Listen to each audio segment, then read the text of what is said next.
Hello दोस्तों, मेरे YouTube channel पर आपका स्वागत है। तो चलिए कहानी शुरू करते हैं। कहानी अच्छी लगे तो प्लीज़ चैनल को लाइक और शेयर जरूर। विप्लव हिमांशी के बगल में स्टेज पर खड़ा हुआ था। हिमांशी ने बहुत ही सुंदर से सिल्वर लहंगे के स्क्रैप ब्लाउज, खुले बाल, मांग में सिंदूर, गले में फैंसी मंगलसूत्र, हाथों में भरी हुई चूड़िया के साथ हिमांशी बहुत खूबसूरत लग रही थी। और उसके साथ में विप्लव ब्लैक टैक्सीडो में खड़ा हुआ था। हिमांशी की पूरी फैमिली रिसेप्शन में आई हुई थी। अतुल और भाव्या भी आए थे। भाव्या पूरी पार्टी को देखते हुए बस विप्लव को घूर रही थी।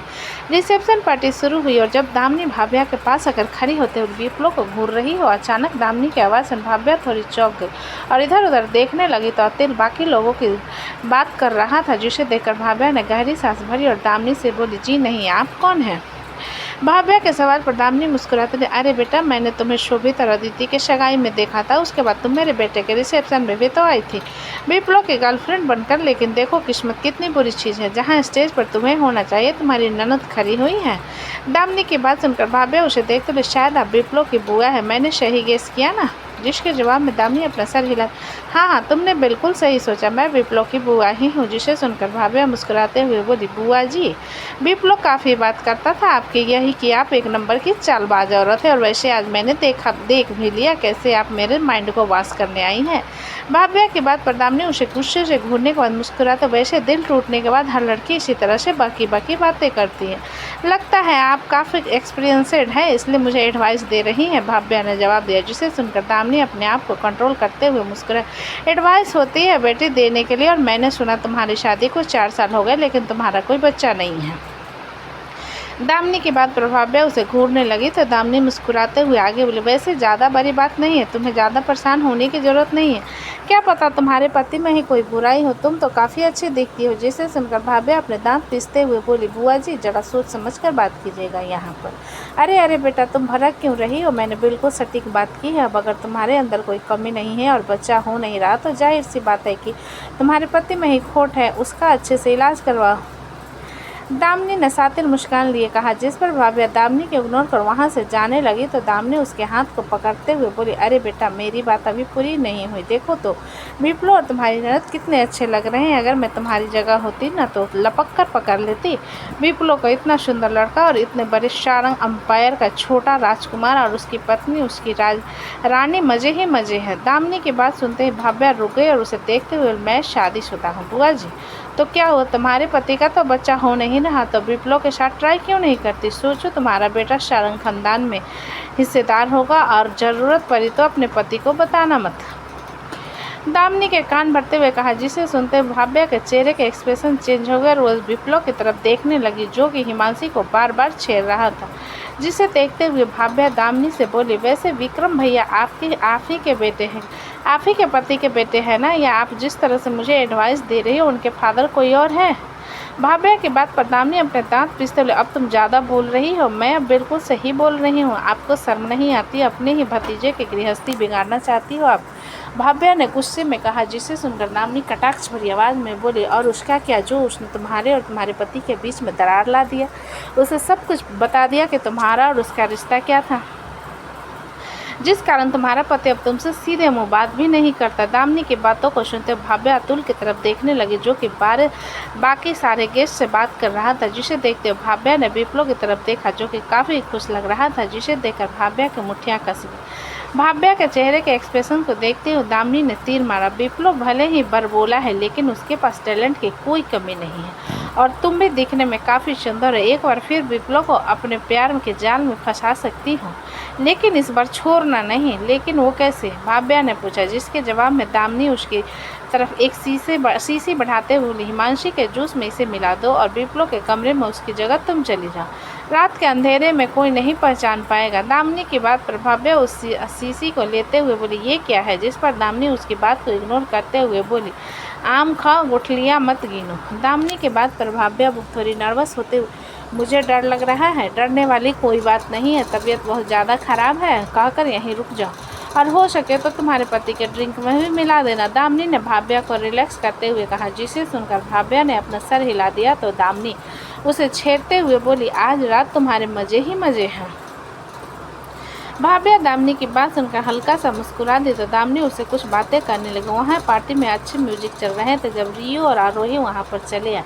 आरोही ने ब्लैक एंड वाइट कम्युनिकेशन में खूबसूरत सी साड़ी पहनी थी और वो थोड़ी नर्वस थी, लेकिन रियो ने उसे चिल किया था। जब वो दोनों गिफ्ट बॉक्स लेकर स्टेज पर पहुंचे, रियो ने विप्लव को गले लगाते हुए कहा था, कांग्रेचुलेसन ड्यूड। फिर उसके कान में धीरे से बोला, एक ही बार में कर हर मैदान फतेह मत करना, जरा चिल करो, हनीमून पर जाना है, उसके बाद कुछ करना।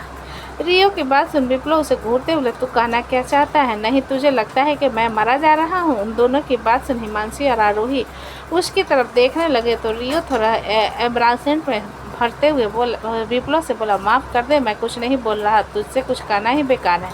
आरोही रियो की बात सुन विप्लव की तरफ देखते हुए, क्या कह रहा है ये? कह रहा है कि तुम्हें शादी करने के बाद हनीमून के लिए स्विट्जरलैंड लेकर जाएगा। विप्लव ने चौका मारते हुए कहा, जिसे सुनकर रियो उसे हैरानी से देखते हुए बोला, मैंने कब कहा? और इतना पैकेज नहीं है मेरे पास। रियो की बात सुन विप्लव आरोही की तरफ देखते हुए तरस खाते हुए बोला, चू चू चू चू, अब मुझे तुम्हारे लिए बुरा लग रहा है। आरोही, तुम्हारा बॉयफ्रेंड कितना कंजूस है। सोचो, शादी से पहले ये हाल है तो शादी के बाद तो तुम्हें दूसरी सिटी भी जाने नहीं देगा। विप्लव की बात सुन आरोही रियो की तरफ देखने लगे, जिस पर रियो अपना सर जल्दी से नहीं में हिलाकर बोले, ये फंसा रहा है, मैंने कुछ नहीं कहा। इसका मतलब तो मुझे हनीमून पर कहीं लेकर नहीं जाओगे? आरोही ने पूछा, जिसे सुनकर रियो बड़बड़ाते हुए बोला, जो दूसरे फॉरेन सिटी के लग्जरियस होटल के बेडरूम में होगा वो हमारे बेडरूम में भी तो हो सकता है, इतना सारा पैसा क्यों खर्च करूँ? विप्लव रियो की बुदबुदाहट को सुनने के लिए अपना कान उसके मुंह की तरफ ले आया, जिसे देख रियो उसे खुद से दूर धकेलते हुए, आकर मुंह में घुस जा साला, यहाँ कलेश करवा रहा है। आरोही रियो के बाद मुंह बनाते हुए उसकी तरफ देखने के बाद विप्लव से बोली, कोई बात नहीं, मैं उसे हनीमून पर ले जाऊंगी अपने पैकेज पर। जिसे सुनकर रियो अपनी आंखें छोटी करके बोला, तुम्हें लगता है कि मैं स्विट्जरलैंड का कॉस्ट अफोर्ड नहीं कर सकता? रियो की बात पर आरोही से देखते हुए बोले, तुम लड़कों की यही दिक्कत है, एक तो कहीं लेकर जाने से पहले कई बार सोचते हो, और अगर लड़की कह दे हम कर लेंगे तो क्या, ये बात तुम लोगों के ईगो को हट कर देती है। आरोही की बात पर हिमांशी उसे देखते हुए, क्या सच में ऐसा होता है? विप्लव हिमांशी की बात सुन उसके कान पर हाथ रखते हुए, इन दोनों की बातें तुम क्यों सुन रही हो? और आरोही मैडम के आदर्शवादी बातें तुम्हें ग्रहण करने की जरूरत नहीं है, इग्नोर करो, चल सब चला जा, इसके दिमाग से सब निकल जाए। ये कहते हुए विप्लव हिमांशी की आंखों के सामने उंगली घुमाने लगा तो हिमांशी उसके हाथ को पकड़ते हुए, मैं कोई हिप्नोटाइज नहीं होने वाली। जिसे सुन विप्लव उसके साथ फ्लर्ट करते हुए, मेरे प्यार में तुम वैसे भी हिप्नोटाइज हुई हो और तुम कहती हो कि तुम मेरी उंगलियों से हिप्नोटाइज नहीं होगी, कितनी झूठ बोलती हो तुम। विप्लव के बाद पर रियो से लात मारते हुए आरोही के हाथ को पकड़ कर बोला, चलो इस भड़काऊ की बातों को बिल्कुल ध्यान में मत लिया करो। इतना कहकर रियो आरोही को लेकर चला गया और विप्लव मुंह बनाते उसे जाता हुआ देखने लगा। जिसे देखकर हिमांशी मुस्कुरा दी तो विप्लव उसे आंखें दिखाते हुए, क्या मुस्कुरा रही हो? विप्लव की बात पर हिमांशी अपने सर नहीं में हिलाते हुए बोली, मैं कहाँ मुस्कुरा रही हूँ, मैंने देखा अभी तुम्हारे होठ ऐसे चौड़े हुए थे, मतलब तो मुस्कुरा रही थी।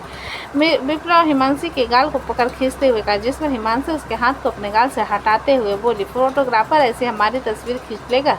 हिमांशी की बात पर विप्लव उसके चेहरे को पकड़कर उसके होठों पर हल्का सा चूम लिया, जिससे हिमांशी के गाल लाल हो गया और वो जल्दी से उसे खुद से दूर कर चुपचाप खड़ी हो गई। जिसे देखकर विप्लव मुस्कुराते हुए बस उसे देखने लगे। जब सभी लोग धीरे धीरे जाकर उन लोगों के साथ तस्वीर खिंचवाने लगे और साथ में उन्हें ब्लेसिंग और गिफ्ट देने लगे, फिर उनकी पूरी फैमिली फ़ोटो खिंचवाई गई, जिसमें सारे बच्चे और बड़े थे। कुछ तस्वीर उनके भाई बहनों के साथ थे, कुछ उनके पेरेंट्स के साथ, कुछ तस्वीर में सारे बच्चे साथ में थे। जब आखिर में वो लोग अपना फ़ोटो शूट करवाने लगे तब एक वेटर उन लोगों के लिए जूस लेकर आ गया, जिसे देखकर हिमांशी उठाकर पीते हुए, थैंक यू भैया, बहुत प्यास लगी थी। जिसे सुनकर विप्लव उसे देखते हुए, मुझे भी बहुत प्यास लगी है। इतना कहकर विप्लव ने हिमांशी के हाथ से जूस लेकर पी लिया तो हिमांशी हैरान होते, उसमें एक और ग्लास था ना, तो क्या हुआ? साथ पीने और खाने से प्यार बढ़ता है और मुझे हमारा प्यार ओवरलोड करना है। विप्लव ने ग्लास खाली करते हुए कहा, जिसे सुनकर हिमांशी अपना सर हिला दे और दूसरा ग्लास उठाकर पी गई। वेटर उन दोनों की तरफ देखते हुए नीचे आ गया और भाव्या की तरफ देख अपना सर नहीं में हिलाकर चला गया। भाव्या वेटर के इशारे पर एक नज़र उस शीशे की तरफ देखने लगी जो भरी हुई थी और उसे डस्टबिन में फेंकते हुए, ब्लॉडी ब्लीच। इतना कहकर भाव्या विप्लव और हिमांशु के देखने लगी। दोनों बिल्कुल नॉर्मल लग रहे थे। जब विप्लव हिमांशी को वहीं रहने का कहकर नीचे उतर गया और वॉशरूम की तरफ चला गया। जिसे जाता हुआ देख भाव्या भी उसके पीछे पीछे चली गई। विप्लव वॉशरूम आया हुआ था, जहाँ से निकलते हुए विप्लव अपने हाथ को टिश्यू पेपर से साफ करते हुए बाहर निकला। तब भाव्या उसके सामने आ गई, जिसे एक नज़र देख विप्लव वहाँ से जाने लगा। तो भाव्या पीछे से बोली, अब तो तुम्हें अच्छा लग रहा होगा ना मेरे हिस्से की सारी खुशियाँ छीनकर। भाव्या के बात सुनकर विप्लव के कदम रुक गए और सर घुमाकर भाव्या को देखते हुए बोला, मुझे समझ नहीं आ रहा कि तुम क्या कह रही हो, लेकिन अगर तुम दुख में हो तो तुम ये डिजर्व करती हो। विप्लव के पास भाव्या गुस्से मुझे देखते हुए, तुम्हें ये कहते हुए शर्म नहीं आती? तुम्हें मेरा इस्तेमाल करते हुए शर्म नहीं आई तो मुझे तुम्हारे लिए सिंपैथी रखने की कोई ज़रूरत नहीं है। विप्लव ने भी गुस्से में कहा, जिसे सुनकर भाव्या आंखों में नमी ली। तुमने अतुल को तुम्हारे और मेरे रिश्ते के बारे में क्यों बताया? विप्लव भाव्या के बाद सुन हैरानी से उसकी तरफ देखते हुए, मैंने उसे कुछ नहीं बताया है। अच्छा, तो तुम्हें लगता है कि मैं बेवकूफ़ हूँ? अतुल ने खुद कहा कि उसे पता चला है और तुम्हारे अलावा उस बारे में और कौन बताएगा? भाव्या ने गुस्से में कहा, जिसे सुनकर विप्लव व्यंग भरी मुस्कान के साथ बोला, जैसे तुम्हारे और मेरे रिश्ते के बारे में तुम्हारे और मेरे अलावा किसी को पता ही नहीं था। तो मैं तुम्हारी जानकारी के लिए बता दूं भाव्या रावत, तुम्हारे और मेरे रिलेशन के बारे में यूनिवर्सिटी के साथ हमारे पूरे फैमिली और मेरे फैमिली से जुड़े लोगों को भी पता था। भाव्या विप्लव के पास सुन उसके पास आते हुए, विप्लव क्या तुम मुझसे अभी भी प्यार करते हो? भाव्या को अपने पास आता हुआ देख विप्लव साइड से होकर जाते हुए बकवास। ये देखकर भाव्या विप्लव के हाथ को पकड़ उसे दीवार से लगा, क्या तुम मुझसे प्यार करती हो? जिसे सुनकर विप्लव का चेहरा गुस्से से भर गया और उसे खुद से दूर धक्का देते हुए, क्या तुम्हें सच में शर्म नहीं आती? भाव्या, तुम्हारे पास अतुल जैसा इतना प्यार करने वाला पति है, जब तुम उसका प्यार बर्दाश्त नहीं कर पा रही हो तो मेरा प्यार लेकर क्या तुम क्या करोगे? और मुझे तुम जैसी लड़कियों से नफरत है। विप्लव के बाद सुन भाव्या उसे दूर होकर उसे देखते हो, तुम्हें नहीं पता विप्लव सारंग मैं किस तकलीफ से गुजर रही हूँ। तुम्हारा कहीं एक एक बात मेरे कानों से गूंजती और तुम्हारे दिए सारे बददियों का असर मुझे हो रहा है। ये कहते भाव्या की आंखों से आंसू की एक लकीर, जिसे देख विप्लव बिना किसी भाव के बोला, भगवान से प्रार्थना करना कि कभी मेरे सामने मत आना, उसके बाद तुम चाहे बाहर में जाओ, मुझे कोई फर्क नहीं पड़ता। इतना कहकर विप्लव भाव्या को इग्नोर कर वहाँ से जाने लगा। जो भाव्या उस पीछे से गले लगाते हुए, विप्लव मुझे तुम्हारी माफ़ी चाहिए, मुझे तुम्हारा साथ चाहिए, हम दोनों दोस्त भी तो बन सकते हैं ना। जिसे देखकर विप्लव झटके से भाव्या को खुद से दूर कर उसे थप्पड़ मारने के लिए अपना हाथ ऊपर किया, लेकिन उसके हाथ हवा में ही रुक गया और वो अपना हाथ नीचे करते हुए गुस्से से, मैं तुमसे बहुत नफरत करता हूँ, तुम मुझसे दोस्ती रखने की बात करती हो? जिसे सुनकर भाव्या आंखों में नमी लिए विप्लव को देखते हुए, गलती हर किसी से होती है, लेकिन कुछ गलतियाँ की माफ़ी नहीं होती, और तुमने जो मेरे साथ किया उस गलती की कोई माफ़ी नहीं है, इसलिए जितना हो सके मुझसे दूर रहो। इतना कहकर विप्लव वहाँ से गुस्से में चला गया। जिसे जाता हुआ देखने के बाद भाव्या अपने आंसुओं को साफ करते हुए मुस्कुरा दी और दामिनी एक दीवार के पीछे से बाहर आते हुए फ़ोन भाव्या की तरफ बढ़ाकर बोली, काम हो गया? तुम तो बहुत अच्छी एक्टिंग करती हो। भाव्या दामिनी की बात सुन मुस्कुराते हुए बोली, आदत है, पहले भी किया है। जिसे सुनकर दामिनी मुस्कुरा दी और दोनों वहां से पार्टी की तरफ चले गए। धीरे धीरे पूरी रिसेप्शन पार्टी खत्म हो चुकी थी। उन लोगों ने अच्छा सा कपल डांस भी किया था और विप्लव थोड़ा पसीने से भरा हुआ था और सभी मेहमान वहां से जा चुके थे। वहीं महक ने एकांश के कपड़े को चेंज कर दिया था और एकांश बिस्तर के बीच में सोया हुआ था। जब मृत्युंजय पूरी पार्टी खत्म होने के बाद कमरे में आया और एक नज़र महक की तरफ देखने के बाद अपने लिए टॉवेल निकालते हुए वॉशरूम के अंदर चला गया। जिसे जाता हुआ देख महक भी क्लोजेट में जाकर अपने कपड़े चेंज करने लगी। जिसके कुछ देर बाद मृत्युंजय कपड़े चेंज कर वॉशरूम से बाहर आया और क्लोजेट में चला। महक ने एक सुंदर सा मैक्सी पहना था जिसमें उसका पतला फिगर उभर कर सामने आ रहा था। जिसे एक नज़र देखने के बाद मृत्युंजय ने कबर्ड से अपने लिए नाइट सूट निकाला और उसे लेकर कमरे से बाहर जाने लगा तो महक उसे रोकते हुए बोली, मेरा हो गया, मैं जा रही हूँ, आप यहीं बदल लो। इतना कहकर महक कमरे से बाहर चली गई। जिसके जाने के बाद मृत्युंजय भी कुछ देर में बाहर चला तो देखा महक कमरे में नहीं। जिसे देखते हुए मृत्युंजय ने गहरी सांस भरी। जब पीछे से महक उसके कंधे पर हाथ रखते हुए बोली, क्या हुआ, क्या देख रहे हैं आप? महक की आज आवाज़ सुन मृत्युंजय पलट कर उसकी तरफ देखने लगा और अपना सिर नहीं में हिलाते बोले, नहीं तो मैं कहाँ किसी को देख रहा हूँ। महक मृत्युंजय की बात पर अपनी आंखें छोटी करते हुए बोली, आप जब से गोवा से आए हो अजीब बिहेव कर रहे हो, खासकर आज सुबह से कोई बात है क्या? मृत्युंजय महक की बात पर अपने नाइट सूट को ठीक करते हुए अपना सर नहीं में हिलाकर बोले, नहीं तो कोई बात नहीं है। जिसे देख महक मृत्युंजय के पास आते हुए बोली, मृत्युंजय जी आप इतना नर्वस क्यों हो रहे हैं, मैं आपको खा तो नहीं जाऊंगी। मृत्युंजय महक की बात सुन अपने कदम पीछे लेते हुए, महक आपका नाइट सूट में पजामे का नाड़ा खुला हुआ है, क्या मैं बांध दूं? महक ने मृत्युंजय को होठों पर उंगली रखते हुए कहा, जिसे सुनकर मृत्युंजय जल्दी से अपने पैजामे को पकड़ते बोला, जरूरत नहीं है, मैं खुद कर सकता हूँ। महक मृत्युंजय की नर्वसनेस को देखते उसे घूरने लगी। जब मृत्युंजय को खांसी आने लगा और वो अपने मुंह पर हाथ रखते हुए वॉशरूम की तरफ चला गया और कुछ देर बाद वापस आया तो देख उसका चेहरा और शरीर पसीने से भरा हुआ था। महक मृत्युंजय की हालत को देखते हुए उसके पास आकर उसे सोफे पर बैठाते हुए बोली, अब चुपचाप बैठे रहिए। इतना कहकर महक जल्दी से थर्मामीटर लाकर मृत्युंजय को चेक करने लगी, जिसे देखकर मृत्युंजय उसके हाथ को पकड़ते हुए बोला, मुझे बुखार नहीं है, मैंने कहा ना आपसे, मैं कह रही हूँ, आपको सीधी बात समझ नहीं आती।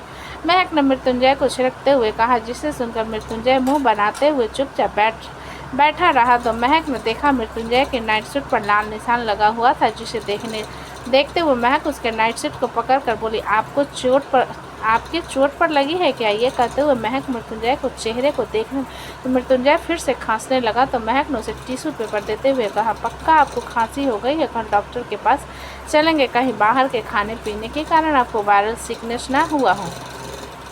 ये कहते हुए महक ने थर्मामीटर निकाल कर देखा तो मृत्युंजय को हल्का फीवर था। जब मृत्युंजय ने महक को हाथ को पकड़ते हुए धीरे से कहा, महक मुझे सोना है, जिसे सुनी महक मृत्युंजय को सहारा देकर उठाते हुए बिस्तर पर ले और उसे मेडिसिन देते हुए बोली, इसे खा लीजिए और हाँ, अभी आप 2 दिन बेड रेस्ट पर रहेंगे, बहुत हो गया काम, कोई ज़रूरत नहीं है, कल सुबह मैं आपके लिए काढ़ा बनाऊंगी, जिसे आप चुपचाप पी जाओगे, नखरे बिल्कुल नहीं चलेंगे।